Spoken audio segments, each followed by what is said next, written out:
Dans la vidéo précédente, on avait isolé 1, on était arrivé à la conclusion qu'il était en équilibre statique sous l'action de deux glisseurs, ce qui nous avait donné cette direction.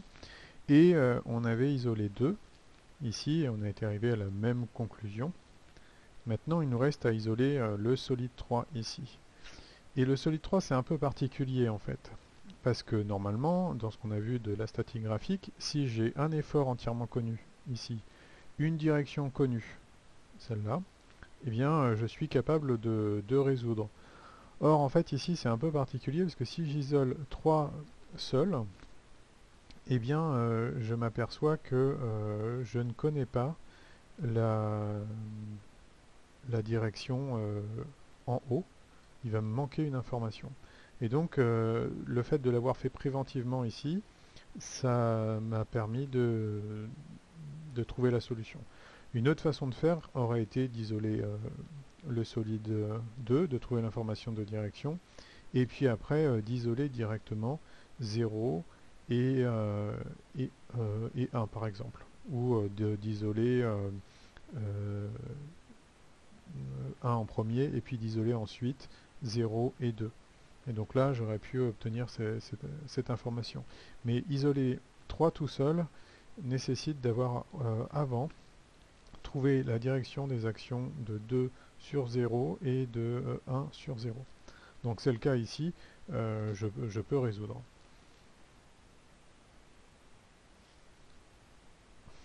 Donc, alors quand même,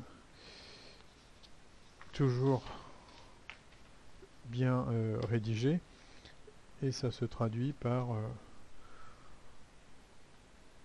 on isole ici 0, bilan des actions mécaniques extérieures, et bien en, tout va se passer en haut hein, en fait. En haut, je vais avoir O de 0, pardon, de 2 sur 0, et là delta connu, donc 2 sur 0, hein, c'est cette direction-là. Je vais avoir O de 1 sur 0, et même chose delta connu. Donc c'est, alors j'aurais pu préciser, hein, ici c'est la droite AO et ici c'est la droite BO. Donc c'est cette direction-là. Et puis je vais avoir le poids, et ici ça c'est entièrement connu. Hein. Donc c'est moins 10 000 newtons portés par Y. Donc moins 10 000 Y. Voilà, la conclusion, c'est que c'est un solide en équilibre statique sous l'action de 3 glisseurs de direction concurrente, et donc on peut résoudre.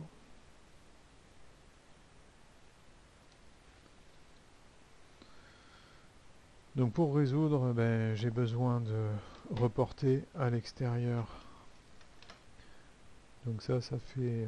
allez, je vais me prendre 5 cm pour le poids.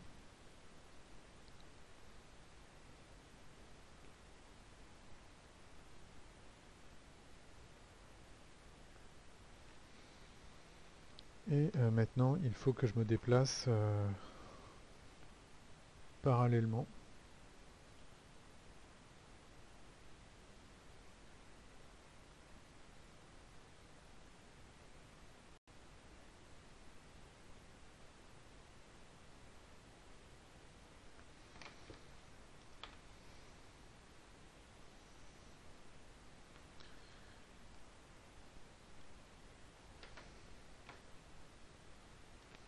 De même pour l'autre direction ici.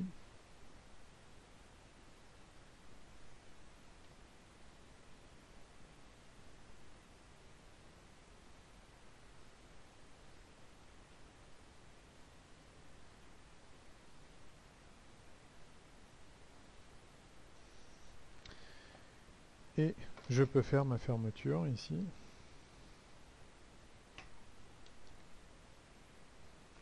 Et trouver l'action ici B de 4 sur 1. Et trouver ici la direction de A de 4 sur 2. Donc cette distance-là représente 10 000 newtons. Hein.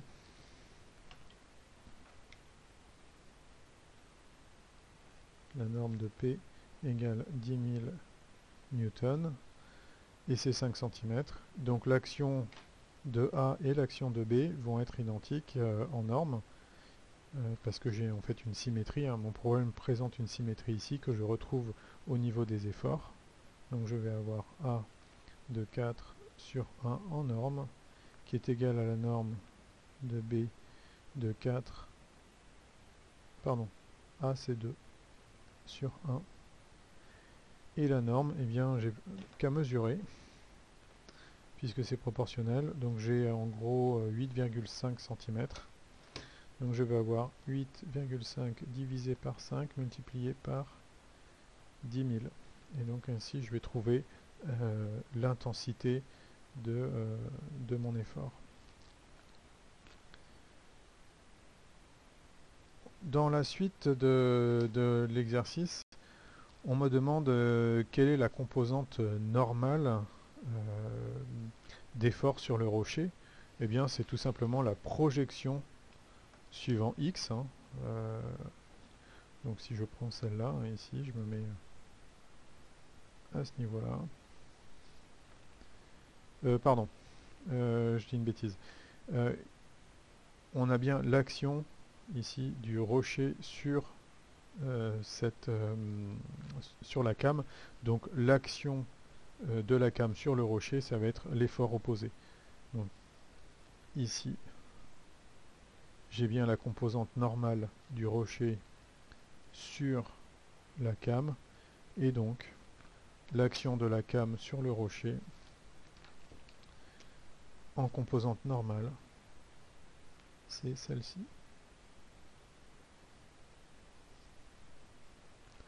Donc là, j'ai l'action normale, je mets AN de 2 sur 4. En gros, c'est l'effort de pression, l'effort d'intensité au niveau du contact hein, qu'il va y avoir ici. Alors pourquoi cet effort est important? Eh bien tout simplement parce que si on a une pression de contact trop importante, en fait la roche peut fissurer, s'écraser, et donc on n'est plus forcément dans les situations confortables de ce pourquoi est prévu l'objet. Dernière question, on me dit que sur le corps du coinceur, il est porté 12 kN. Y a-t-il un risque de glissement sur cette charge?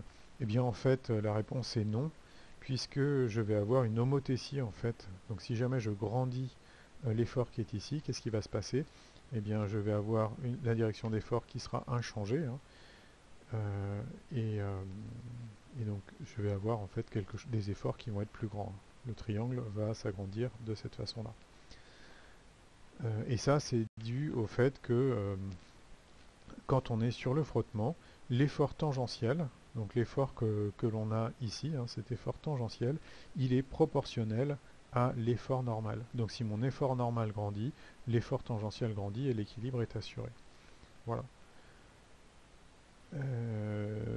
Fin de cet exercice, et j'espère que tout le monde aura compris, hein, c'est un exercice important pour la suite puisqu'il met en place le frottement. Alors c'est vrai que dans cet exercice qu'on voulait graphique, on n'a pas posé toutes les lois de Coulomb. Ce sera l'objet peut-être d'une autre vidéo, mais surtout d'un exercice spécifique que l'on retrouvera dans l'embrayage. Bonne journée à tous.